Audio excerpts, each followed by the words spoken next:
when you put something in, don't be precious about it. When you get that thing where, oh, I didn't like it because of this or that, you can take it or leave it. Don't get upset about it because it's somebody else's point of view, and they've got a good reason potentially to say that. And maybe if you take a step back, you could go, oh yeah, I see what you're talking about.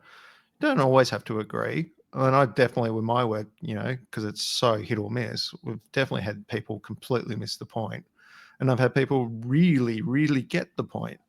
But the whole point of that is that you're getting opinions, and you're getting, generally, if you're going to like a AOP or NZIPP or like one of the big names which do the feedback and that.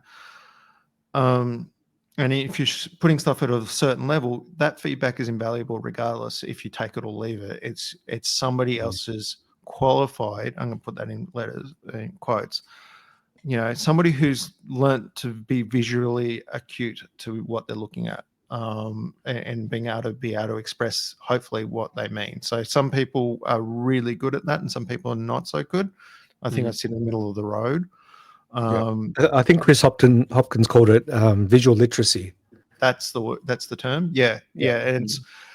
And the people who are just going to see it on Instagram probably are not going to see that like somebody like a judge who's been looking at a lot of images.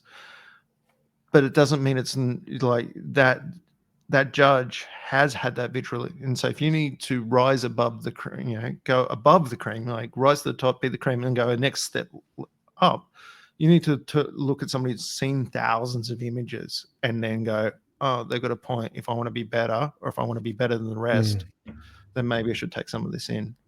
Yeah. I think it's invaluable feedback.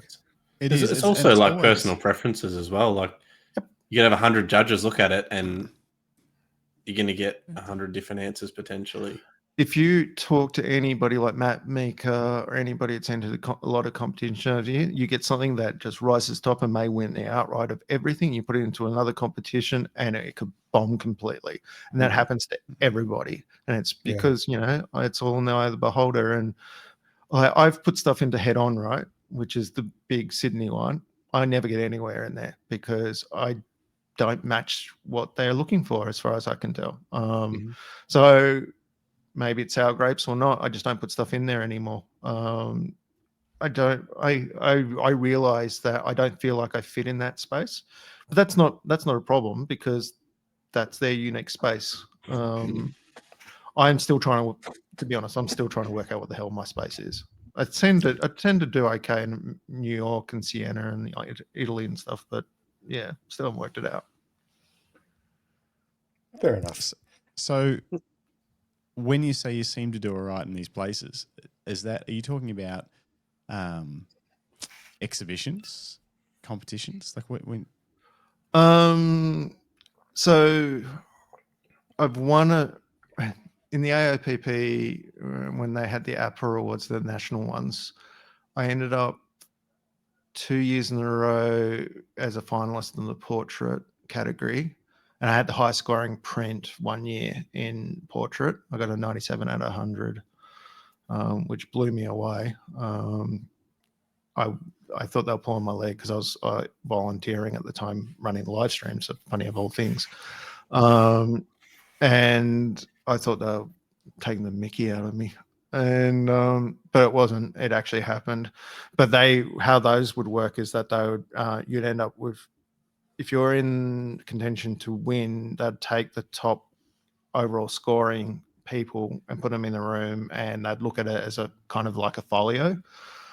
And I got the privilege to do this a few times in other years, and you sort of discuss everybody's work as like, because you had 4 images.